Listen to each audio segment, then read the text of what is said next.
You know, I think developers out there must be thinking, you know what the Wii really needs? It needs a fireplace simulator. Not one, not two, but 3 companies now have come out with a fireplace simulator for the Wii system. The other 2 titles were put out for the WiiWare. They're Fireplacing and Cozy Fire. And they were both pretty worthless. In fact, the whole concept behind this game came from when one of the developers were looking at those TV shows that show during the holidays of a video loop of a fireplace that you could put in the background on your TV. You know, one of those cheesy things. And they said to themselves, hey, that's a good idea for a video game. We could put out one of those. I don't know if they knew that there's already been 2 of them out for the Wii already. They kind of came up with the concept of, we have this really boring concept. Why don't we find a way of actually making it really good? Now, I can tell you straight out that this one is both the best and worst fireplace simulator I've ever played. It's the worst because you can't keep anything lit for more than 20 seconds. It would be so annoying to use as a backdrop at a party because you would be constantly throwing things on the fire just to keep it going. However, it's really more of a fireplace simulation if you're a pyro, because the game actually encourages you to burn everyday objects to get coins. Alright, to be fair, it's not actually a fireplace simulator. You're just kind of burning things in a fireplace, so it's not really a fireplace simulator. You can't really lump this game with Cozy Fire or fireplacing. It's really more of a simple puzzle game with the backdrop of a fireplace. The whole concept of the game is that you're to burn objects in the fireplace because there's nothing else to do.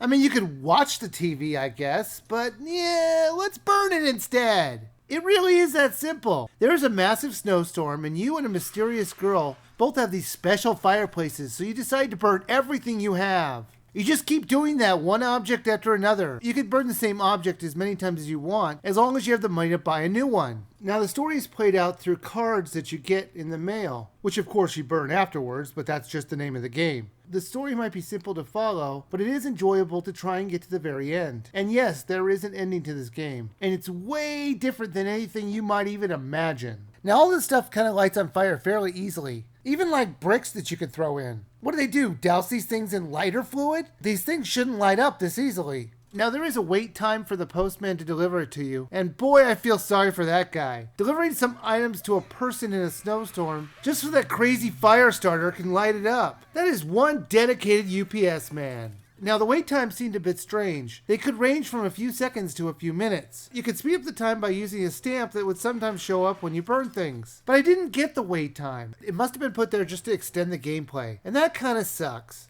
Now to progress in the story, you're going to have to keep burning things until you burn everything in your catalog that you have.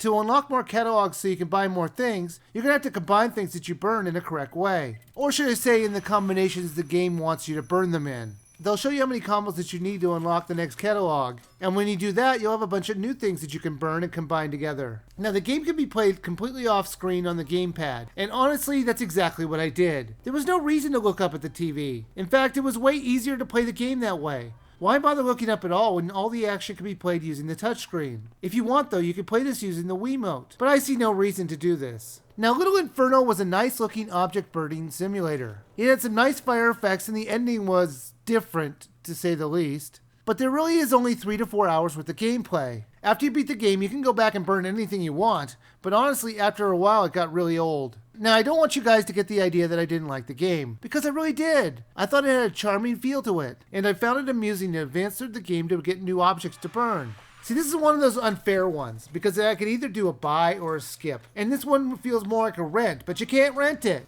Now, originally I was probably going to say skip, only because of the price and the limited gameplay. The little Wiiviewer and I talked about the game afterwards, and he says the game is more about the experience than it is the actual game itself. And he thinks it's absolutely worth the $10 that I paid for it. And I see the look on his face when he plays it. I mean, sure, he doesn't play it anymore because it's gotten old, but when he played it at the time, he was mesmerized and he enjoyed the story very much. So I'm going to step out of my cheapskate shoes right now, because that's pretty much what I was doing, looking at it from a money angle, when I should have looked at it as more of an experience you go through in the game. So looking at it from that angle, I do think it's actually worth the money.